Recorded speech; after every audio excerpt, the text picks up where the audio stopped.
mengapa kau meninggalkan aku itu siapa? Mengapa engkau meninggalkan aku, itu perkataan Yesua. Lalu yang di Mazmur 16:10 itu dia tidak meninggalkan aku itu siapa? Itu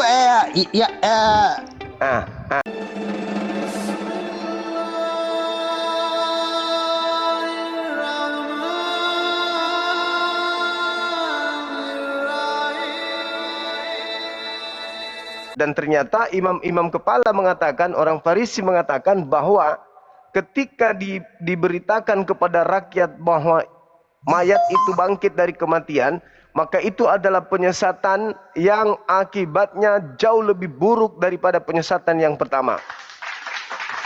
Kenapa imam-imam kepala, ahli Taurat, orang-orang Farisi bisa berkata bahwa ketika ada pembahasan, pengajaran, dogma, doktrin, pembohongan bahwasanya dia bangkit dari kubur, maka itu adalah kejahatan yang akibatnya sangat buruk. Kenapa bisa mereka tahu seperti itu?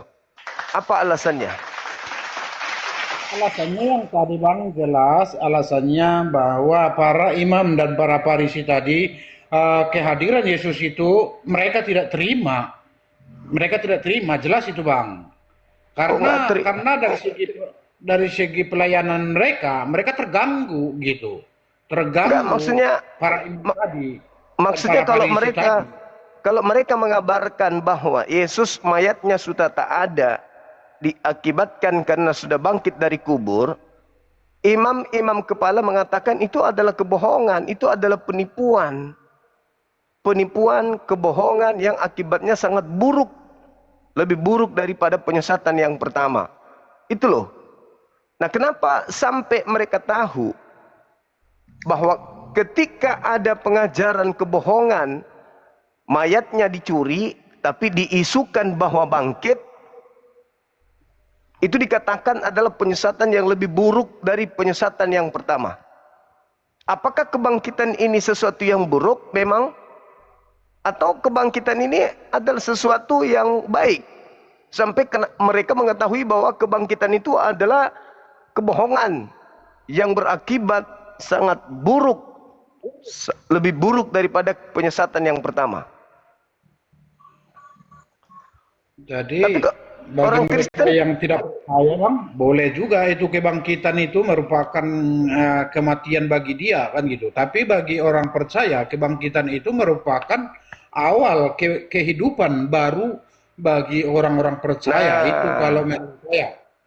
Lanjutannya masih ada Bang. Inilah akibat masih ada pada pasal 28 Bang. Inilah keburukan yang diakibatkan oleh kejahatan tersebut. Sekarang kalau saya tanya kepada saudara sebagai seorang Kristen, Yesus bangkit dari kematian itu sebagai bukti apa? Bukti bahwa dia ini apa? Dia manusia atau dia Tuhan? Itu membuktikan bahwa dia itu yang artinya Tuhan gitu. Yang artinya itulah penyesatannya. Itulah penyesatannya. Kenapa? Yesus hidup mengajar manusia. Dia manusia. Dia manusia. Dia utusan Tuhan. Dia manusia, dia utusan Tuhan. Ketika dia bermujizat, dia utusan Tuhan. Dia manusia. Tetapi ketika diisukan dia bangkit dari kubur, seketika manusia berubah jadi Tuhan. Itulah keburukan akibat daripada penyesatan tentang kebangkitan. Yang tadinya manusia, yang tadinya rasul, yang tadinya tidak bisa berbuat apa-apa, seketika keluar dari kubur jadi Tuhan, dan itu menyesatkan seluruh dunia.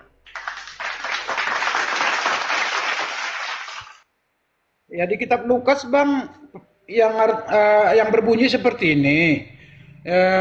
Pada hari ini telah lahir bagimu Kristus Tuhan di kota Daud. Itu malaikat yang menyampaikan.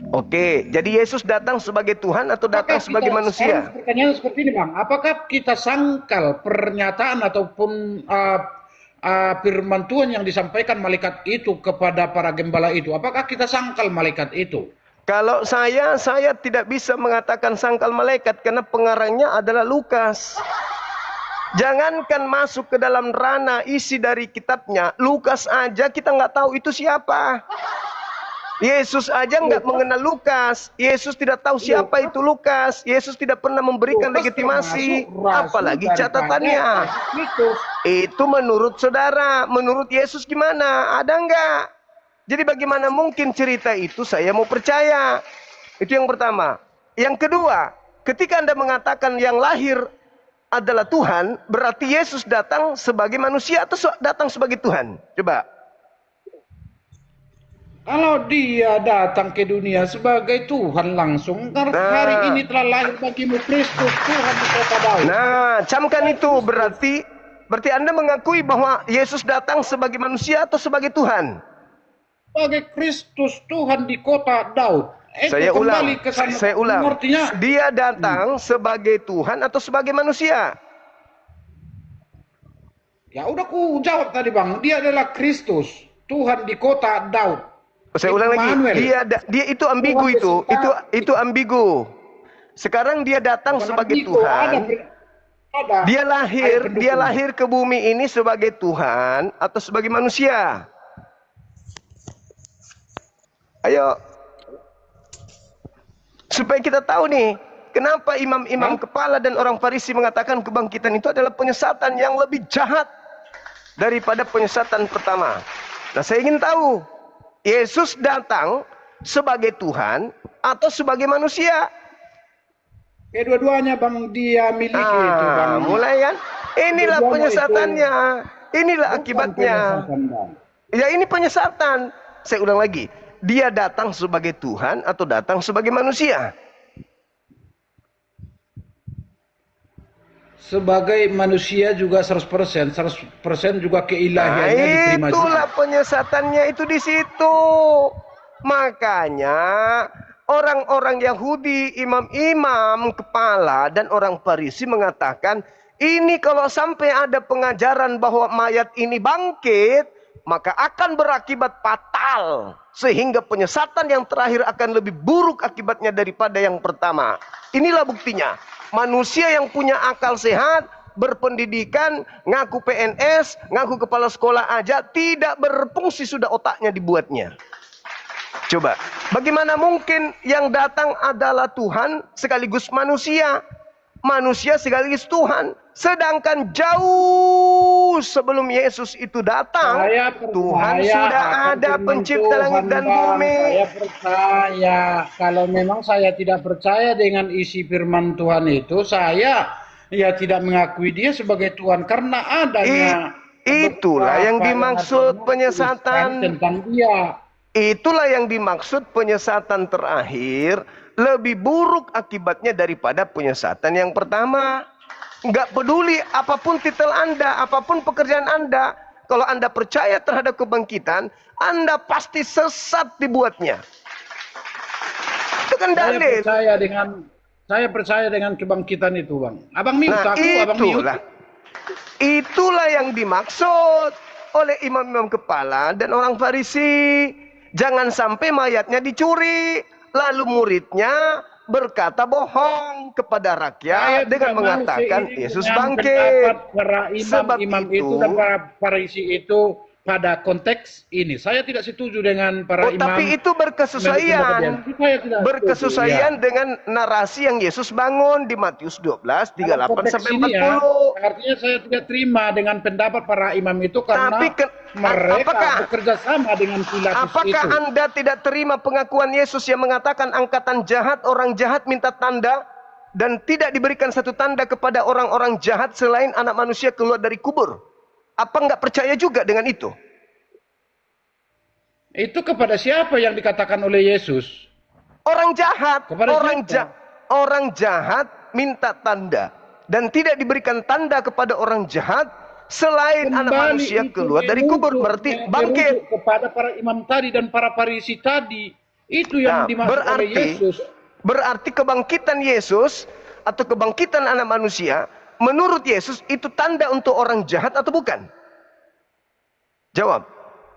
Ulangi sekali lagi Bang Juma 01, 02 belum menurut Yesus kebangkitan hari ketiga itu tanda untuk orang jahat atau untuk orang benar? Itu tanda kehidupan itu Bang. Ada kehidupan baru bagi kita. Iya. Bang Ketika Suma, dia Bang bangkit, Suma. ketika dia bangkit, itu kehidupan baru bagi kita. Yang artinya selamatlah manusia itu semua. Yang artinya Aduh, parah. kembali kepada Parah, parah. kita ya, yang Ah, bisa, yang artinya nyampe aduh, ke parah, parah. Sumatera. Parah. Sebelumnya kalau memang dia tidak bangkit, dia tidak sampai ke Sumatera Utara, Bang. Parah, Tapi parah, karena dia parah, bangkit parah. dari antara orang mati, jadi dia Parah. sampai ke Sumatera Utara, Bang. Secepat Aduh, parah ini. apa kan gitu, di Parah, dalam parah. hati masing-masing lah, di dalam hati orang percaya lah. Kalau Bang Juma Kebangkitan nggak itu, percaya dong. kebangkitan itu tanda untuk orang jahat. Bunga mawarnya Bang, bilang dia Bang, dia Imam-imam pikir bunga kepala mawarnya. mengatakan kebangkitan itu adalah penyesatan yang berakibat buruk, lebih jahat daripada kejahatan yang pertama. Bagi Nah, orang-orang yang tidak percaya. tunggu. Angkatan jahat ini setelah diberi tanda anak manusia keluar dari kubur, angkatan jahat inilah yang mengajarkan agama Kristen, di mana pengikutnya adalah orang neraka yang 2 kali lebih jahat daripada Paulus, daripada imam kepala mahkamah agama, daripada orang Farisi. Karena orang Farisi nyebrang lautan menjelajahi daratan, mengajarkan agama Kristen. Pengikutnya orang neraka yang 2 kali lebih jahat daripada Menurut Abang, orang apakah Farisi itu benar sendiri. ajaran para Farisi dan ajaran para imam tadi? Menurut Abang? Benar itu. Sekaitan dengan kebangkitan. Oh, Benar itu benar. Kenapa itulah yang benar? Sabar berlawanan dulu. dengan Sabar dulu. Kenapa benar? yuk. Karena dengan isu dia bangkit dari kubur, kata imam kepala, akan berdampak yang sangat buruk akibatnya, lebih buruk daripada penyesatan yang pertama. Nah, kita lihat, apakah kebenaran ucapan imam-imam kepala itu terbukti? Terbukti. Didukung oleh ucapan Yesus. Apa buktinya? Kata Yesus, Bukan pengikut terbukti, orang Bang. Farisi, Terbalik. sabar. Terbalik. Pengikut orang Farisi, kata Yesus, pengikut orang Farisi, akibat dengan ajaran bangkit dari kubur, menyebabkan mereka 2 kali lebih jahat daripada Paulus in the gang. Sehingga mereka menjadi orang neraka. Itu dalil. Sahabat Gerhana, barakallahu fiik. Itu dalil, Bang. Waduh, kita. Loh, jadi kenapa rupanya kebangkitan itu dianggap sebagai penyesatan? Karena Yesus sendiri memberikan legitimasi terhadap penyesatan itu, bahwa pengikut orang Farisi adalah orang neraka yang 2 kali lebih jahat.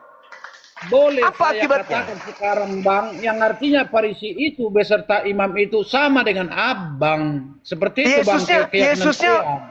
sekarang begini, orang Farisi mengajarkan apa? Orang Farisi mengajarkan apa kepada non-Yahudi terkait dengan kebangkitan? Ayo. Nah, orang Farisi tidak ada Iya. ajarannya Bang yang saya pelajari Bang. Hei, Yang artinya agama Kristen, Katolik, Protestan, Advent, Mesianik itu asal usulnya dari Farisi. iya.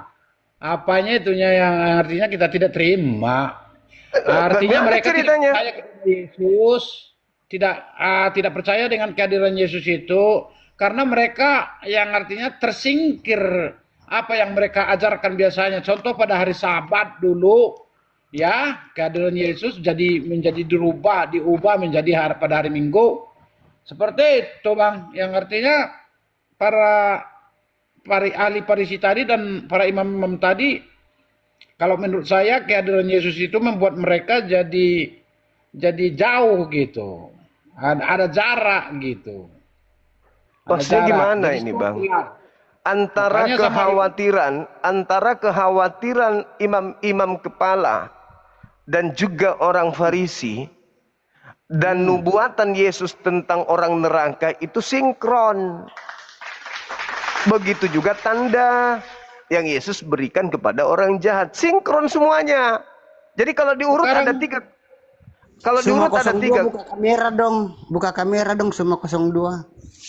oh, tunggu dulu Bang, kami ini apa diplomatik. Iya buka kamera biar seru kok. Diskusi nggak ada orang nggak kelihatan. Suara aja dulu dengarkan. Oh, sekarang gini cuma, kalau para imam itu apa tugas mereka rupanya di sinagoge kalau memang abang ketahui, yang abang ketahui lah. Yang artinya apa yang Sesuai menjadi tugas para imam? sesuai dengan apa? Sesuai dengan ucapan Yesus Matius 23 nomor 1, nomor 2. Apa kata Yesus? Ahli Taurat, orang Farisi telah menduduki kursi Musa. Benar. Dengarkanlah apa yang mereka katakan. Perintah Yesus kan? Untuk mendengarkan kemudian perkataan ahli Taurat dan orang Farisi. Itu perintah Yesus. Jangan kau mengikuti pekerjaan mereka, tapi ikuti perintahnya. Kenapa perintahnya diikuti? Karena mereka itu ahli dalam bidang Torah, ahli di dalam pengetahuan terhadap firman Tuhan. Tetapi mereka tidak mempraktekkan. Jangan kau ikuti itu. Perkataannya ikuti. Apa perkataannya? Itu tadi. Kebangkitan adalah penyesatan yang berakibat sangat buruk daripada penyesatan yang pertama. Sinkron dengan pengakuan Yesus. Angkatan jahat minta tanda dan tidak diberikan tanda selain anak manusia keluar dari kubur pada hari ketiga. Sinkron. Lalu mereka yang percaya terhadap kebangkitan ini keluar meninggalkan Yerusalem, mengajar orang-orang di luar Yahudi untuk menjadi pengikutnya. Apa komponen pengajaran mereka? Dosa-dosamu telah ditebus dengan Yesus mati di salib, bangkit pada hari ketiga untuk mengalahkan dosa maut. Itu yang mereka jual. Maka kata Yesus, pengikut daripada mereka adalah orang neraka yang 2 kali lebih jahat daripada Paulus itu sendiri, orang Farisi itu sendiri. Itu 3 komponen yang tidak terpisah. Yang pertama nih, saya urai. Mudah-mudahan Anda bukan cakrawala berpikirnya. Yang pertama, orang-orang jahat minta tanda. Guru, berikan kami tanda. Apa kata Yesus? Angkatan jahat ini minta satu tanda dan tidak akan diberikan satu tanda apapun selain tanda Yunus. Sebab Yunus 3 hari dalam perut ikan, demikian juga anak manusia akan berada dalam perut bumi selama 3 hari 3 malam. Poin pertama. Sebelum kita sampai kepada poin kedua, Yesus berkhotbah di mana-mana. Dia akan disalib. Dan setelah dia dibunuh, dia akan mati. Dan setelah mati, dia akan bangkit pada hari ketiga. Dia akan dizolimi, dia akan dianiaya. Dia akan diserahkan kepada imam-imam. Dia. Dan bangkit pada hari ketiga. Sampai pada level kedua, imam-imam kepala dan orang Farisi berkata kepada Pilatus, "Bos, si penjahat ini pernah mengajar, bos. Salah satu ajarannya adalah dia menyampaikan kepada orang-orang kalau dia akan bangkit pada hari ketiga, bos. Tolong, bos Pilatus." Sabar dulu. Disitulah ada persamaanmu dengan dia, Bang. Sabar, Bang. Sabar, Bang. Kan ada persamaannya dengan Yesus juga kan? Yesus mengatakan angkatan jahat. Tidak mau menerima kehadiran Yesus itu. Bukan. Sabar dulu. Saya selesaikan dulu sampai level 3. Nah, kira imam pun bagus. Sabar dulu. Biar semua orang paham. Di mana poin saya membawa tema ini. Jadi setelah itu, imam-imam kepala orang Farisi datang menghadap kepada Pilatus sebagai pemutus kebijakan pada saat itu. Pilatus, laporan bosku. Yang kita sudah salibkan ini, ada pernah mengajarkan sebelum dia kita salib. Dia pernah mengatakan bahwa anak manusia akan bangkit pada hari ketiga. Untuk itu, mohon perhatian komandan. Perintahkan, kerahkan pasukanmu, prajuritmu untuk menjaga kuburnya. Sebab jangan sampai muridnya datang mencuri mayatnya. Lalu mereka membohongi rakyat, mengisukan kepada rakyat bahwa kami tidak mencuri mayat Tuhan kami loh, melainkan Tuhan kami bangkit sendiri loh. Jangan sampai itu terjadi, bos. Oleh karena itu, perintahkan pasukanmu untuk menjaga kuburnya. Sebab kalau tidak, maka mereka murid-murid akan mencuri, dan setelah mereka curi, mereka akan menyampaikan kepada masyarakat, kepada rakyat, guru kami hilang di kuburan. Bukan karena hilang, tetapi karena bangkit. Dan kalau sampai itu terjadi, kata imam-imam, maka akan terjadi penyesatan yang akibatnya lebih buruk daripada penyesatan yang pertama. Catat itu. Maka apa yang terjadi? Tergenapi ucapan Yesus. Apanya yang tergenapi? Angkatan jahat ini minta tanda dan tidak akan diberikan satu tanda apapun selain anak manusia akan keluar dari kubur. Sehingga apa yang terjadi? Orang-orang jahat tentara Romawi, imam-imam kepala, orang-orang Farisi berkumpul di kuburan Yesus menunggu dia bangkit. Sebab itu tanda untuk mereka. Itu yang pertama. Setelah Mari terjadi, sabar, Mari ini kita baca terakhir. lagi pada ayat 28, Bang. Terakhir, sabar, terakhir. Oke. Maka ketika kita masuk ke Matius 28, keluar dari kubur kan, lalu apa yang dikatakannya? Kepadaku telah diberi kuasa kan gitu, baik di surga maupun di langit. Murid-muridnya ada yang ragu. Murid ada yang ragu. Sabar dulu. Ada yang ragu muridnya, ada yang mengatakan dia hantu, ada yang mengatakan ini omong kosong. Sabar dulu, sekali lagi. Ini omong kosong, ini hantu. Kemudian dikatakan mereka tidak percaya, mereka ragu. Itu yang terjadi. Itu masalah itu, Bung. Masalah itu kembali kepada nasihat Yesus. Apa nasihat Yesusnya? Akan datang Yesus palsu melakukan tanda dahsyat. Tanda dahsyat keluar dari kubur, itu tanda dahsyat. Dan mujizat-mujizat, kekuatan-kekuatan, sekiranya Yesus palsu ini bisa menyesatkan murid-murid pilihan juga. Jadi murid yang percaya tentang yang keluar ini adalah Yesus, itu menggenapi nubuatan Yesus bahwa murid pun akan terperdaya, murid pun akan disesatkan. Itu satu. Kemudian setelah berkarya makhluk yang keluar dari kubur ini mengatasnamakan Yesus, lihat khotbah Petrus. Khotbah Petrusnya mengatakan apa? Di KPR 2 nomor 36. Apa yang dikatakan oleh Petrus? Dia mengatakan begini. Para rasul. Iya. Jadi seluruh orang Israel harus tahu bahwa Yesus yang kau salibkan itu telah dijadikan menjadi Tuhan dan Kristus. Untuk siapa Tuhan lantikan ini dibuat? Untuk siapa? Tuhan sudah ada. Tuhan yang sudah ada ini melantik Yesus sebagai Tuhan lagi. Untuk siapa dia dilantik menjadi Tuhan? Untuk orang-orang Farisi. Nah, sebagai orang Farisi yang mendapat kutukan Tuhan baru, dia mengajarkan Tuhannya kepada bangsa Roma dan Yunani. Sehingga apa yang terjadi? Orang-orang Roma meninggalkan penyembahan kepada dewa-dewa, menuju kepada dewa baru bernama Yesus. Makanya Yesus mengatakan orang Farisi menyebabkan orang-orang di luar Yahudi menjadi pengikut agamanya, yang menjadi orang neraka yang 2 kali lebih jahat daripada orang Farisi itu sendiri. Inilah kalian menyembah makhluk. Inilah kalian. Sekarang mana yang betul? Ini kesimpulan saya, 10 detik terakhir. Anda sebagai seorang pendidik, sebagai guru, kepala sekolah, saya ingin tahu mana yang betul, mana Tuhan yang benar. Tuhan yang mengutus Nabi Musa atau Tuhan yang baru dilantik di abad pertama yang keluar dari kubur? Mana Tuhan yang benar? Silakan Anda jawab. Kalau masalah Tuhan yang kau tanya sama saya, yang artinya yang mana yang benar, apakah Tuhan Musa atau Tuhan yang sudah di perjanjian baru? Tuhan Musa juga benar-benar bahwa itulah Tuhan yang sejati itu. Tuhan yang Maha Esa yang kau bilang itu, itulah itu. Tapi dia mau berinkarnasi, menjelma menjadi manusia. No. Itu Bang, yang artinya dia mati bangkit dari antara orang mati. Akibat. Itu semua adalah item-item akibat daripada penyesatan dari kebangkitan. Anda menuduh dan memfitnah Tuhannya Nabi Musa yang Maha Suci turun menjadi mayat.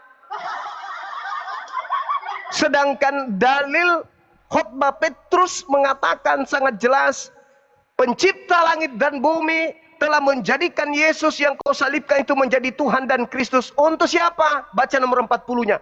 Untuk angkatan jahat. Kenapa Kristen ikut terlibat di sana? Karena orang Farisi telah menjerat kalian menjadi orang neraka yang lebih jahat daripada mereka. Itu fakta, itu real, tertulis. Saya Bang, orang Farisi yang ada di sana, saya juga tidak mau menerima kehadiran Farisi itu. Dan para imam-imam itu yang melaporkan kepada Pilatus itu, saya tidak terima juga itu. Nggak bisa, Saya itu hukuman. saya juga Nggak bisa, sama mereka. Bang. Itu hukuman, itu Ya. hukuman. Itu hukuman yang Tuhan sudah putuskan. Yesus mengkhotbahkan itu di Matius 23. Apa kata Saya Yesus? lebih percaya Dengar dulu. kepada Yesus itu sendiri. Oke, Bukan sama, kepada sama. para imam itu. Kalau Anda percaya kepada Yesus, dengarkan perkataan Yesus. Imam dan Bagaimana Farisi itu mungkin? manusia Dengar, biasa. dengar. Dengarkan ucapan Yesus nih. Bagaimana Oke. mungkin, dengar, bagaimana mungkin engkau bisa meloloskan dirimu dari hukuman neraka? Wahai engkau ular-ular, keturunan ular beludak. Bagaimana mungkin engkau bisa meloloskan dirimu dari neraka jahanam? Sebab separuh dari utusan Tuhan, nabi-nabi, orang arif, pengajar-pengajar Torah, kau salibkan. Jadi penuhilah takaran nenek moyangmu yang mereka bunuh mulai dari Habel sampai kepada Zakaria anak bereknya. Dan semua ini aku berkata kepadamu akan dipenuhi, akan digenapi, akan ditakarkan kepada angkatan jahat ini. Itu kata Yesus, bukan kata saya. Jadi Yesus dilantik menjadi Tuhan untuk orang-orang jahat sebagai takaran bagi mereka yang telah menyalib orang-orang yang benar. Dan semua ini, dan aku berkata kepadamu, semua ini akan digenapi oleh angkatan jahat. Makanya angkatan jahat keluar sampai ke Antioquia, keluar sampai ke Roma, mengajak orang-orang lain untuk masuk ke neraka bersama dengan dirinya. Dalam nama Kristus. Itu real tertulis. Bagaimana mungkin engkau bisa meloloskan dirimu dari api neraka? Satu, kau menjadikan dia orang neraka yang 2 kali lebih jahat daripada engkau sendiri. 2, pada saat itulah aku akan berterus terang kepada mereka, enyahlah daripada aku, kalian semua adalah pembuat kejahatan. Aku tidak mengenal kalian. 3, kurang apa lagi? Kurang apa lagi? Siapa dibilang, Bang? Kepada siapa itu ditujukan oleh Yesus? Jangan kau campur aduk, Bang. Orang Farisi. Iya benar, makanya aku juga tadi benci melihat orang Farisi tadi. Sekarang permasalahannya adalah agama menyembah makhluk yang keluar dari kubur itu ajaran siapa? Ajaran nabi-nabi atau ajaran orang Farisi? Ajaran para nabi juga sudah itu dibuatkan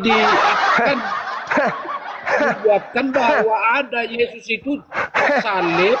Saudaraku, itu dibuatkan juga.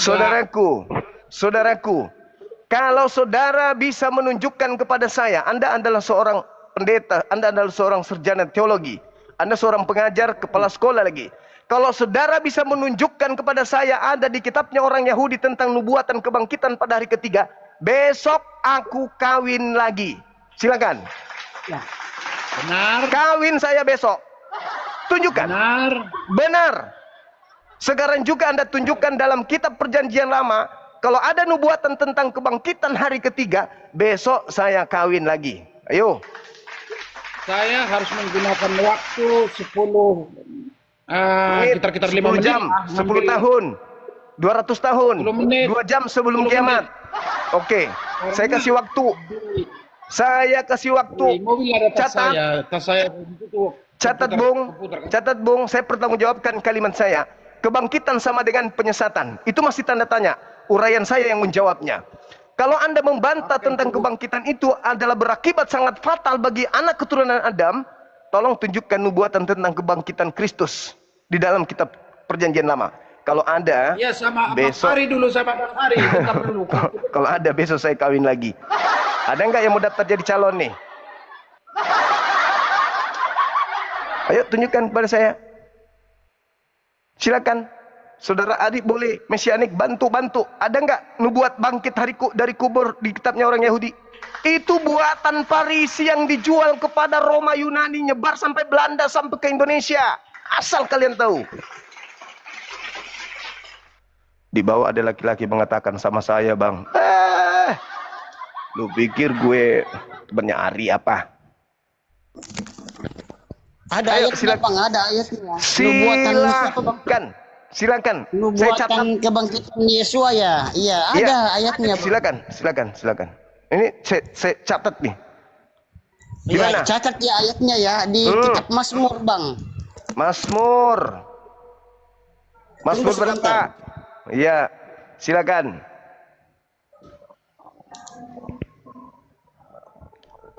Mazmur. Silakan.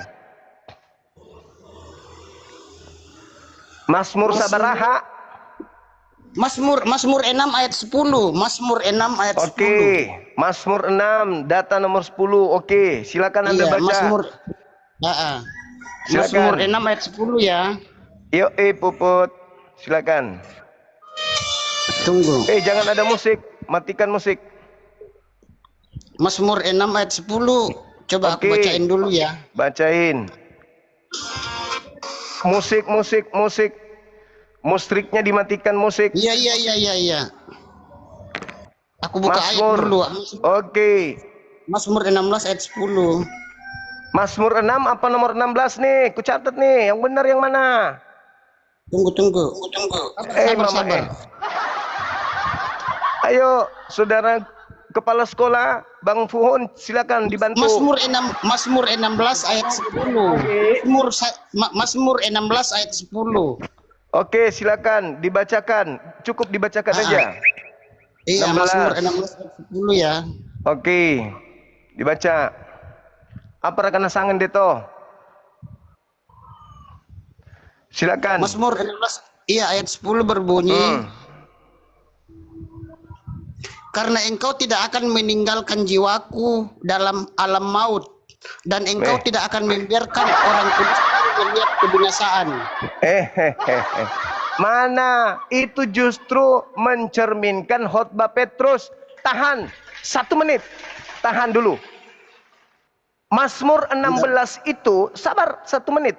Mazmur 16 itu penggenapan dari apa yang diuraikan Petrus di khotbahnya di KPR 2 nomor 29, 30, 31, 32, 33. Daud telah menceritakan tentang Mesias, kuburannya masih ada di tengah-tengah kita, kata Petrus. Dia berkata bahwa Mesias akan bangkit di tengah-tengah kita. Di mana Mesias itu adalah jasadnya tidak mengalami kematian. 1. Jasadnya tidak ditinggalkan di dunia orang mati. 2. Tangan kanan Elohim akan mengangkatnya ke surga. 3. Jadi itu penggenapan yang Anda baca di dalam Mazmur 16 tadi, itu uraian Petrus di dalam khotbahnya. Makanya karena Yesus tidak mati, maka ada Yesus yang mati, sehingga Petrus mengatakan seluruh orang Israel harus tahu bahwa Yesus yang kau salibkan, yang mati itu telah dijadikan menjadi Tuhan dan Kristus untuk angkatan jahat. Yesus aslinya tidak mati. Anda baca Mazmur 16 itu seirama dengan Mazmur 118, di mana Yesus tidak mengalami kematian. Baca baik-baik tuh, baca baik-baik dalilnya. Kalau menurut Bang Suma, penulis Mazmur itu siapa? Penulis kitab Mazmur siapa? Nabi Daud. Oh iya, benar. Ya memang benar. Penulis kitab Mazmur itu Nabi Daud. Sebab engkau tidak akan menyerahkan aku ke dunia orang mati. Berarti dia tidak mati. Tidak diserahkan ke dunia orang mati, berarti dia tidak masuk ke kuburan. Engkau di sini Tuhan, karena Tuhan tidak akan meninggalkan jiwaku dalam alat maut. Benar. Tuhan tidak akan membiarkan orang kudus Tuhan melihat kebinasaan. Ini bukan ditujukan. Ini untuk Nabi Daud, tapi ini ditujukan kepada Yesua. Benar. Yesus mengatakan di Lukas 24:44, aku memang harus pergi meninggalkan dunia sesuai dengan apa yang telah tertulis tentang aku di dalam kitab Mazmur. Di dalam kitab Mazmur, Tuhan tidak menyerahkan aku ke dalam dunia orang mati. Berarti yang masuk ke kuburan dunia orang mati itu bukan Yesus. Camkan itu baik-baik. Yang saya tanya, ada enggak nubuat di dalam kitabnya Yahudi Mesias mati bangkit pada hari ketiga? Ada nggak? Kalau ada saya kawin lagi besok. Daud kan keturunan orang Yahudi, Bang. Nggak ada urusannya. Yang saya tanya, nubuat untuk Yesus ada nggak dia mati dan bangkit pada hari ketiga di dalam kitabnya Yahudi? Ini ayatnya di Mazmur 16 itu bukan masalah. Jangankan bangkit, Mazmur 16 nomor 10, jangankan bangkit, mati aja kagak. Coba buka dulu Bang, coba buka Yesaya 53 ayat 4 sampai 7 ini. Silakan Anda bacakan, tinggal Anda baca. Tinggal Anda bacakan. Silakan. Ya. Sesungguhnya dialah menanggung penyakit kita dan memikul Yesaya 53 ayat 4 sampai 7 ya. Yesaya 53 ayat 4 sampai 7. Sesungguhnya dialah menanggung penyakit kita dan memikul derita kita. Padahal kita menganggap dia kena tulah, dihukum Allah dan ditindas. Tetapi dia terluka oleh sebab segala pelanggaran kita. Dia dihancurkan oleh sebab segala kesalahan kita. Pengajaran yang mendatangkan kesejahteraan bagi kita ditimpakan kepadanya dan oleh bilur-bilurnya kita sembuh. Kita semua tersesat seperti domba. Setiap orang menyimpang menurut jalannya sendiri. Tetapi Tuhan telah menimpakan kepadanya kesalahan kita semua. Dia dianiaya dan ditindas. Tetapi dia tidak membuka mulutnya. Seperti anak domba dibawa untuk disembelih. Seperti domba dan di hadapan orang yang menggunting bulunya, maka dia akan membuka mulutnya. Tidak membuka mulutnya. Mana dia bangkit? Mana dia bangkit? Mana? Kasih saya waktu 1 menit. Dengarkan, pakai otak berpikir. Anda seorang guru pendidik, dengarkan saya. Kalau berbicara tentang penganiayaan, penyaliban, pembunuhan, penyiksaan, tikaman, dan seterusnya bergejibun di dalam kitabnya orang Yahudi. Kenapa bisa demikian ada tertulis? Karena para wakil Tuhan, duta Tuhan, rasul Tuhan yang diutus kepada kaum Bani Israel itu mengalami penganiayaan, penindasan, bahkan sampai kepada pembunuhan. Makanya Yesus menceritakan di dalam Matius 23 nomor 13 sampai nomor 39, endingnya jelas di sana bahwa orang-orang Yahudi ini gemar kali membunuh para nabi yang diutus kepada mereka. Sampai Yesus mengatakan, engkau keturunan ular beluda akan menanggung dosa daripada nenek moyangmu yang telah membunuh dan menyalib orang-orang benar. Mulai dari ini selalu kayak apa berkorban. Mulai dari Habel sampai kepada Zakaria anak bereknya yang dibunuh di atas mezbah. Itu jelas itu. Maka bagaimana mungkin engkau bisa meloloskan dirimu dari api neraka? Nah, kita sudah sampai pada ending itu. Bahwa memang penganiayaan. Ini kerasukan apa sih? Sabar, Bung. Sabar. 10 detik. Kalau data-data seperti itu, penganiayaan, pembunuhan, memang bergejibun di kitabnya Yahudi. Dan Anda tinggal kawinkan dengan Yesus. Oh, Yesus disalib. Oh, ini nubuatannya. Oh, Yesus dicambuk. Oh, ini nubuatannya. Tapi yang jadi permasalahan ini. Yang ku minta bukan itu, Paman. Yang ku minta adalah nubuat bangkit dari kubur pada hari ketiga. Itu yang ku minta. Mazmur 16 tidak. Yesaya 53 juga tidak. Masih ada lagi yang lain? Enggak, begini Bang, cuma aku jelasin dulu ya. Mazmur 16 ayat 10 itu bukan ditujukan untuk Nabi Daud, karena Nabi Daud itu mati dan membusuk. Nah, ini ditujukan kepada Elohim Yesua. Ayat ini bang bukan untuk Nabi Daud. Di situ. Ayat ini bukan untuk Nabi Daud, tapi ini untuk kan sudah Yesua, ku bilang. Itu bercerita tentang Yesus. Saya mengaminkan itu. Ini nubuatan tentang kebangkitan Yesua loh. Apakah di Mazmur 16 nomor 10 itu berbicara tentang bangkit keluar dari kubur atau tidak? Iya. Karena, baca lagi, baca. Justru Yesus di sana. Yesus di sana tidak diserahkan ke dunia orang mati. Dunia orang mati itu apa namanya? Kubur atau restoran? Enggak, begini Bang, soalnya begini Bang, soalnya pengajar teolog juga mempercayai Mazmur 16 ayat 10. Saya pun percaya kalau itu tentang Yesus.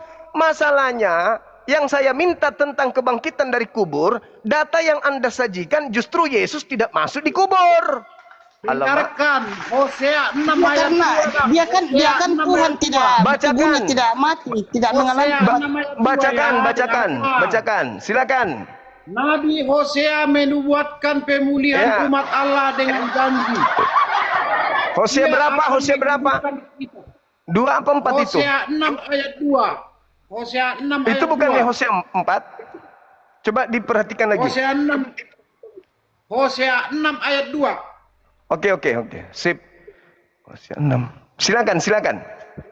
Abang aja yang membaca di situ biar lebih jelas, Abang. Saya Bibalnya kecil. Oh, kecil. Cilek nih, cilek. Kacamata saya tertinggal di Tokyo kemarin. Silakan. Hosea 6 ayat 2 biar saya cari. Orang kudus. Hosea 6 ayat 2. Itu bukan Yesus, Biar itu abang- kita. Itu Biar kita. abang nanti pindah agama ya. Hei. Dengarkan Bang bunyinya. Hosea 6 ayat 2. Kita akan dibangkitkan. Dengarkan, ia akan menghidupkan kita sesudah 2 hari. Pada hari yang ketiga ia akan membangkitkan kita. Dan kita akan hidup di hadapannya. Bukan Yesus. Itu kita. Itu berbicara tentang kita, Paman. Yang ku minta Mesias. Ini bang Suma aku bacain ya Bang Suma ya. Boleh. Bang Suma aku bacain lagi Mazmur 16 ayat 10 ya. Kawin kita besok nih kawin. Gagal lagi Hosea 6. Bang Suma aku bacain lagi Mazmur 16 ayat 10 aku bacain lagi ya. Begini maksudnya Mazmur 16 ayat 10 itu begini. Karena Yahweh tidak akan meninggalkan jiwaku dalam alam maut. Yahweh tidak akan membiarkan orang kudusmu. Orang kudus di sini Yesua loh. Lalu orang kudus Yesua melihat kebinasaan. Kan mati itu kan binasa, Bang. Mengapa kau meninggalkan aku itu siapa? Mengapa engkau meninggalkan aku itu perkataan Yesua. Lalu yang di Mazmur 16:10 itu dia tidak meninggalkan aku itu siapa? Itu karena Yahweh tidak akan meninggalkan jiwaku dalam alat maut. Yahweh tidak akan membiarkan orang kudusmu di sini Yesua orang kawin kudus. besok. Yesua melihat kebinasaan. Yesua itu tidak binasa karena dia tidak binasa bangkit dari kematian, Bang. Tadi dibilang Eli, kenapa kau meninggalkan aku lama sekali? Kristen sia-sia. Sekarang Anda mengatakan Yesus tidak ditinggalkan. Mana yang betul? Iya, Bang Suma, tanpa kebangkitan Yesus Masya, iman Kristen sia-sia saja. Enggak jadi kita kawin. Cari data lain. Mazmur 16 nomor 10 tidak menolong kalian. Enggak, Hosea 6 nomor 2 enggak menolong kalian. Yesaya 53 4 sampai 7 tidak menolong kalian. Bang Suma, ini diajarkan orang teolog loh. Pengajar teolog yang ngajarin ini loh. Mau orang teolog, mau dia orang tolol, kalau tidak sesuai data tidak boleh dipakai. Saya mengatakan karena Bang Suma tidak memahami ayat ini. Bang Suma nggak paham ayat ini. Bung, di situ Yesus mengatakan bahwa aku tidak akan ayat ini bukan ditujukan untuk ya ini kan penulis Mazmur kan Nabi Daud, Bang. Tadi kan penulis Mazmur Nabi Daud. Ini bukan ditujukan untuk Daud tapi untuk Yesua, Bang. Bukan ditujukan untuk Daud. Itu. Sudah kuajarkan padamu. Daud tapi untuk Yesua, Bang. Ya, percayalah. Tidak ada di dalam kitabnya Yahudi orang mati bangkit dari kubur itu nggak ada. Jadi kesimpulannya akibat yang sangat buruk yang dikibatkan oleh kebangkitan itu adalah orang-orang mengganti Tuhan yang benar dengan menyembah makhluk kuburan. Itulah yang ditakutkan oleh imam-imam kepala. Jangan sampai ada isu kebangkitan, sebab isu kebangkitan itu akan menyesatkan orang-orang jauh lebih sesat daripada penyesatan yang pertama. Inilah yang terjadi. Orang ke gereja hari Minggu berbondong-bondong bukan menyembah Tuhan, tapi menyembah makhluk yang keluar dari kubur. Sadar nggak sih kalian ini? Orang yang percaya kepadanya sebab mereka mendapat Lazarus saja Bang batal kawin, batal kawin. Lazarus saja bangkit dari kubur, Bang. Jadi Bang, Mazmur 16 ayat 10 ini untuk Yesus bukan untuk Nabi Daud, Bang. Mereka mendapatkan surga. Ini pengajaran teologi loh, Bang. Udah kuakui itu, sudah kuakui, sudah kuiyakan. Iya, itu untuk Iya, Yesus. bukan untuk Nabi Daud ya, tapi untuk Di Yesua mana ya. Yesus tidak akan ditinggalkan dari dunia orang mati. Artinya dia tidak masuk ke alam kubur. Cak Ayo. Lazarus aja bangkit dari kematian, Bang. Lazarus bangkit dari kematian kok. Ya, kenapa nggak sembah sekalian Lazarus? Biar Tuhan kalian banyak. Karena keluar dari kubur. Lazarus itu yang membangkitkan Lazarus itu Ruah Kodes loh, Ruah Kodes yang Nggak ada membangkitkan Lazarus. urusan, Yesua juga Paman. Yesua juga bangkit dari Ruah Kodes. Kita nggak ada urusan dengan itu, Paman. Nggak ada urusan. Bukan itu yang menjadi poin kita hari ini, Paman. Poin kita adalah ketika Anda cocokologi kitabnya Yahudi tentang penyaliban, tentang kematian, tentang ditampar, didulahin, diseret, dan seterusnya. Oke, tapi sinkronkan dengan kebangkitan pada hari ketiga itu. Mana di kitabnya Yahudi ada nggak? Iya, ini murid-muridnya juga yang ditulis oleh Nabi Nggak Daud. ada, Paman. Batal kawin. Ya, kita perjanjian baru sudah ada dikasih tahu kepada murid-muridnya. Saya nggak Akan tanya tiba itu. harinya. Saya nggak tanya karena itu bukan firman Tuhan. Perjanjian lama yang saya tanya. Nubuat tentang kebangkitan keluar dari kubur ada enggak? Makanya banyak sekali Bang. Oh, Banyak sekali. Begini, Mazmur 16 ayat 10, Yahweh tidak akan membiarkan orang kudusmu. Mu di sini orang dasar loh. NU di sini orang dasar, Bang. Yesus di situ ndak diserahkan ke dunia orang mati, berarti dia nggak dikubur. Toples. Bagi Bang Juma 01. Udahlah, aku nggak paksain juga. Kalau Bang Suma nggak percaya ya sudah, yang penting Saya ini percaya lagi, Yesus Bang Juma. tidak masuk ke alam kubur. Astagfirullahaladzim, ya Allah ya Karim. kalau nggak masuk dalam kubur, Bang, dan tidak dibangkitkan. Udah. Asar Bang, dulu aku sholat asar dulu.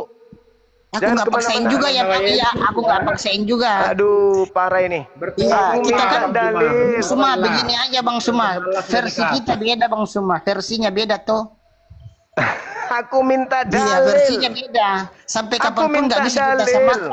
tentang kebawahan Anda menunjukkan justru dalil Yesus tidak disimpan di dunia orang mati.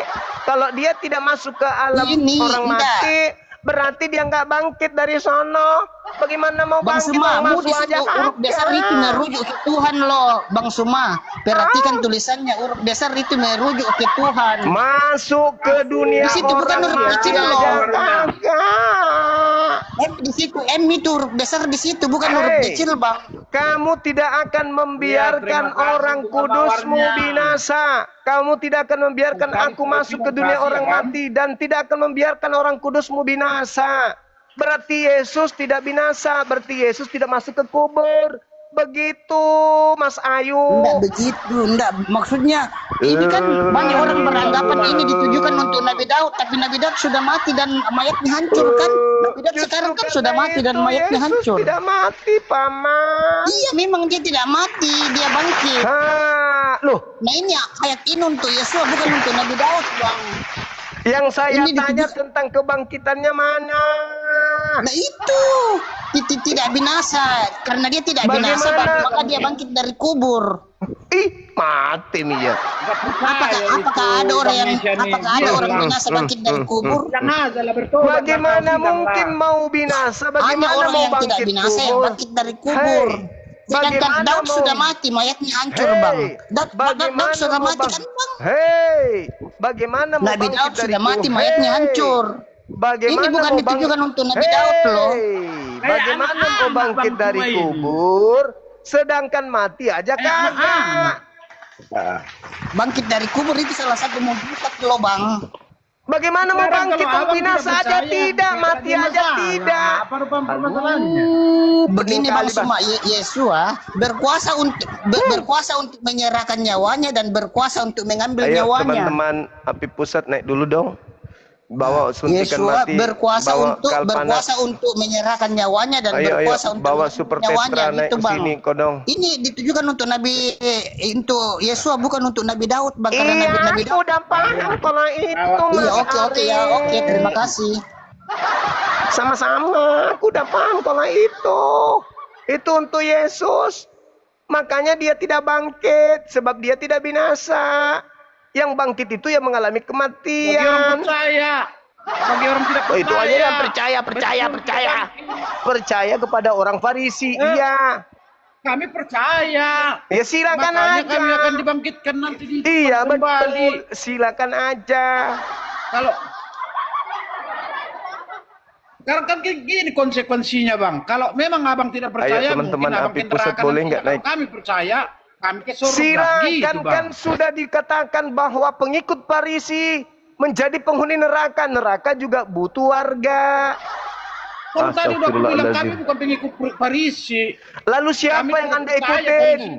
Siapa yang Anda ikutin menyembah Yesus? Ya, Siapa, Bang? Yesus. Yesus menyembah Yesus. Ya, kami yang percaya kepada Yesus sebagai Tuhan dan Juru Selamat kami yang hidup. Ya sampai iya, sekarang. itu ajaran Farisi. Itu sudah jelas itu. Saya tidak tanya itu. Orang Kristen pengikut Farisi menyembah Yesus. Iya. Kan Yesus dijadikan Tuhan untuk orang jahat. Jadi Yesus itu memang Tuhan bagi sekelompok manusia di bumi ini. Siapa mereka? Orang-orang jahat. Muhammad. Oh, jangan ke bawah nabiku, nggak ada nubuatannya di dalam kitabmu. Jangan Bang, jangan. Sekali satu aja aku sebut namanya udah marah Bang. Wah, Bang ini. Jangan. Kami udah kau apa kan? Apa namanya teh? Kau ulang-ulang. Kami itu udah salah. Naik dong, Api Pusat naik dong. Aku mau ibadah dulu. Ayo teman-teman. Bilang dulu mawar itu Bang, sampai 1000 dulu. Aduh. Iya teman-teman, ayo. Semua. Jangan kemana-mana ya. Teman-teman sudah paham tentang penjabaran saya kan? Paham dong ya? Pasti itu paham. Teman-teman muslim pasti paham. Mereka orang-orang cerdas kok. Itu cuman. Terima kasih. Lop-lopnya. Makasih juga.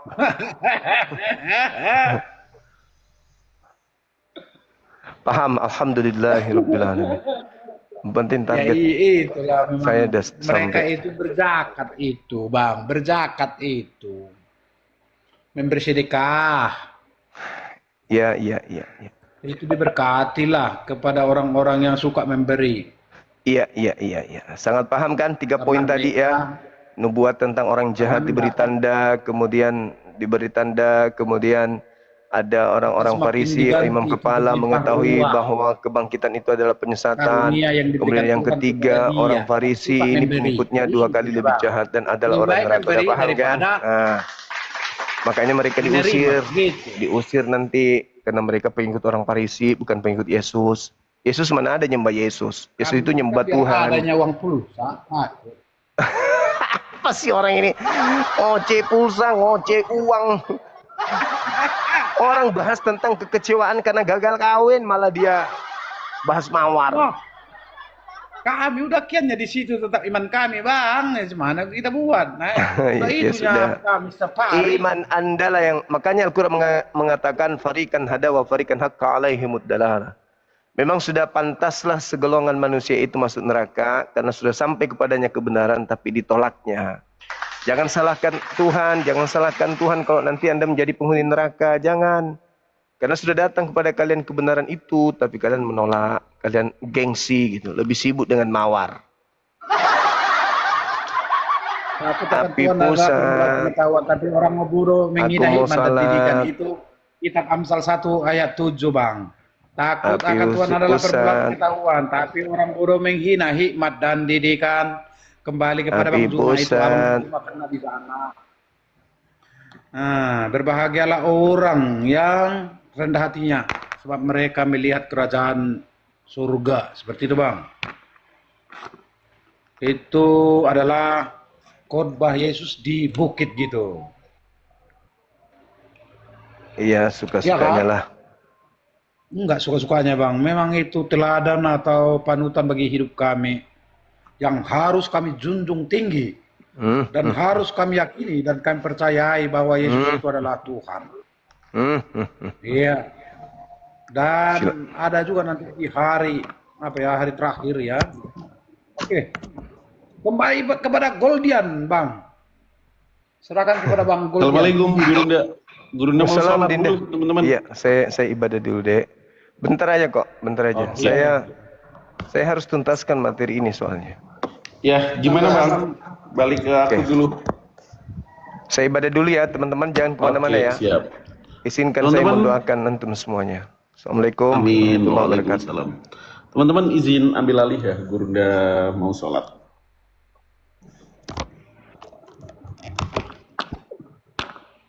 Kita nggak kebaktian, kita mesianik, nggak beribadah kita. Ya begini Bang Suma 02. Soalnya kalau kita tidak mengimani Yesua itu tidak bangkit dari kematian, itu sama saja kita menuhankan orang mati. Kita orang Kristen kan tidak menuhankan orang mati. Orang Kristen menuhankan orang hidup. Berbahagialah orang yang percaya Bang, sebab mereka juga nantinya akan diselamatkan, seperti itu Bang. Enggak begini Bang, kalau Yesua itu tidak bangkit dari kematian, iman kekristenan itu sia-sia, percuma. Ya, gereja kita nggak ada itu, nggak ada. Bentar. Sia-sialah iman Kristen kalau Yesus. Bentar. Ini yang Kristen siapa? Zuma 02 atau Ari Mesianik? Halo, silakan dibuka mute-nya. Oh, Kristen kedua-duanya itu. Yang satu, Kristen ini lucu teman-teman ya. Agamanya satu, kitabnya satu, tapi pandangan tentang Yesus berbeda. Tadi aku dengerin, aduh, pusing jadinya. Silakan, Ari Mesianik.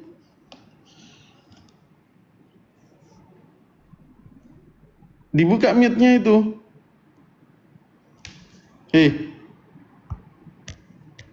Kok nggak mau dibuka sama Ari? Nah. Oke, silakan Bang.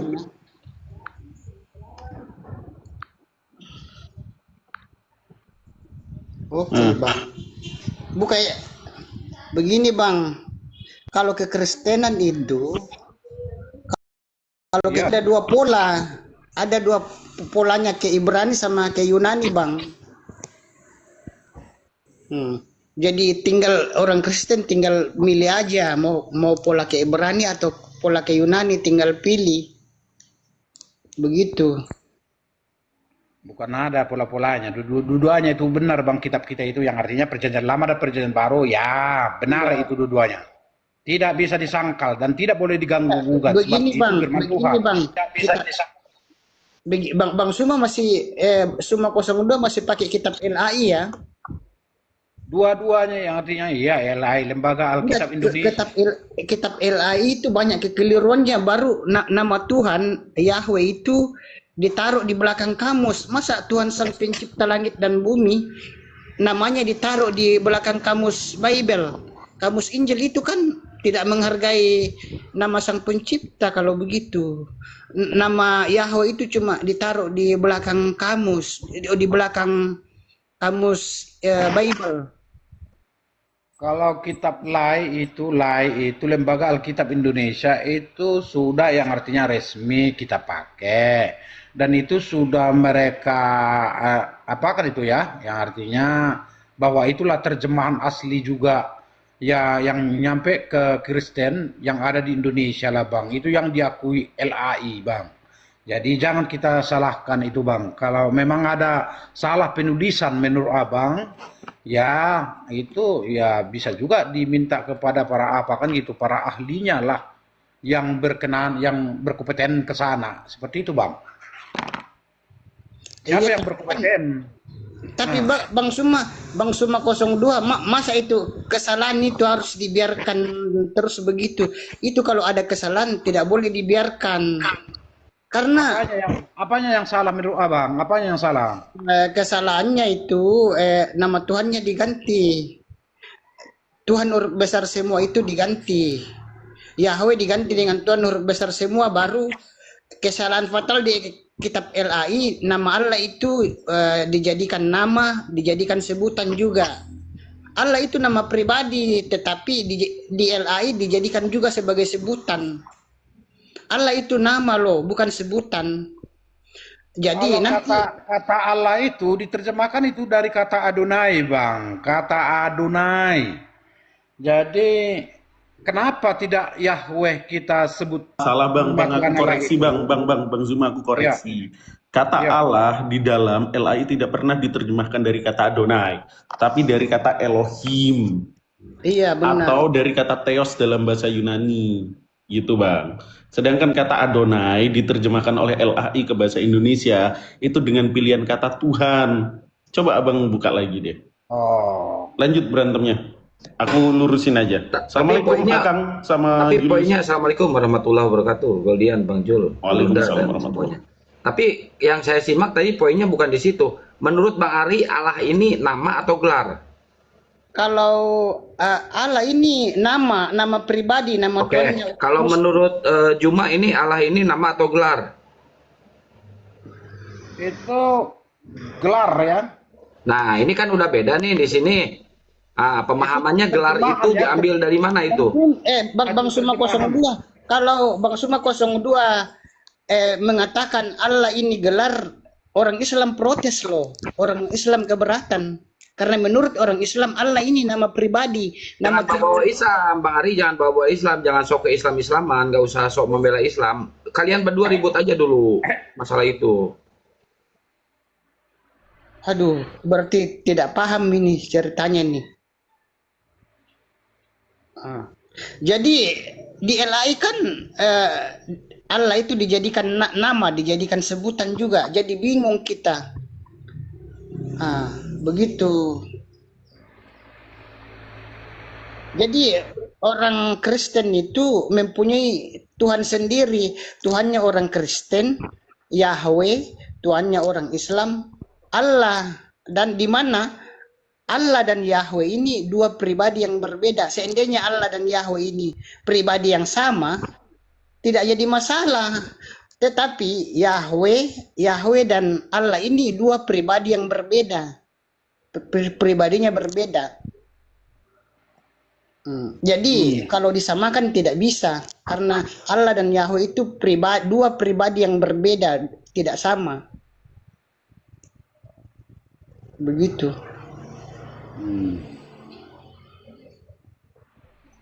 Kalau soal tentang nama, yang pertama dia kan aslinya itu dari bahasa Ibrani yaitu Yahweh kan. Yahweh itu diterjemahkan menjadi kata Tuhan, huruf kapital yang artinya huruf kapital, huruf besar semuanya. Tuhan besar semua, gitu. Iya, itulah yang diterjemahkan dari kata Yahweh. Huruf kapital semua dibuat kata Tuhan itu. Dan kata Elohim itu diterjemahkan menjadi Allah gitu. Kenapa dia terjemahkan kembali kepada Tuhan Allah gitu seperti itu? Dia itu bisa juga kembali kepada isi tita. Jangan menyebut nama Tuhan Allahmu dengan sembarangan. Jangan menyebut nama Tuhan Allahmu dengan sembarangan. Kata Yahweh tadi tidak bisa sembarangan kita sebut. Itu yang merujuk ke sana. Tidak boleh asal ucap itu Yahweh kita bilang. Tidak boleh. Di Israel itu terjadi itu. Jadi siapa namanya dibuat itu ditanya Musa juga kepada Tuhan Allah itu kan gitu. Kalau Bang Pihun kalau nggak boleh disebut kenapa barusan Anda nyebut hai? Kita kan sekarang diskusi ataupun dialog kan. Nggak boleh, walaupun dialog nggak boleh disebut hai. Dalam doa dan puji-pujiannya harus dong. Dari mana kata Adonai tadi? Jadi ketika tidak diperbolehkan menyebut nama Tuhan Allah tadi, nama kata Yahweh tadi tidak diperbolehkan. Itu jadi siapa yang menjadi kami sebut nama yang artinya itu dijawab. Kan ya, itu di 10 hukum Taurat udah berbunyi kayak gini, jangan menyebut nama Tuhan sembarangan. Nah, Anda aja barusan nyebut hai. Kok disebut? Kita kan sekarang diskusi Bang, dialog gitu seperti itu Bang. Walaupun diskusi nggak boleh dong, kan di situ udah ada larangannya, gimana sih? Iya, itu titah ketiga itu ya, kalau nggak salah ya. Jangan menyebut nama Tuhan Allahmu dengan sembarangan. Nah, makanya jangan disebut lagi ya, hai disebutin. Ayo lanjut Pak Ari. Jadi Bang Suma 02. Jadi kan nama kudus katanya tidak boleh disebut. Jadi kalau begitu Yesua atau Yesus tidak boleh kudus, tidak boleh disebut dong karena kudus. Nah, kalau yang Yesua yang Pak Suma bilang Yesus itu kudus kan? Kudus. Kenapa Pak Suma 02 sebut? Coba. Kan katanya kalau kudus nggak boleh disebut. Artinya seperti ini Bang, tidak sembarang tempat yang artinya kita menyebutkan itu pada tempatnya.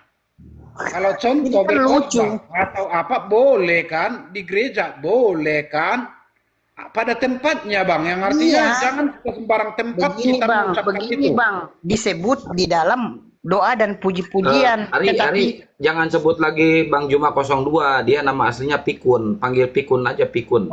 Iya Pikun ya.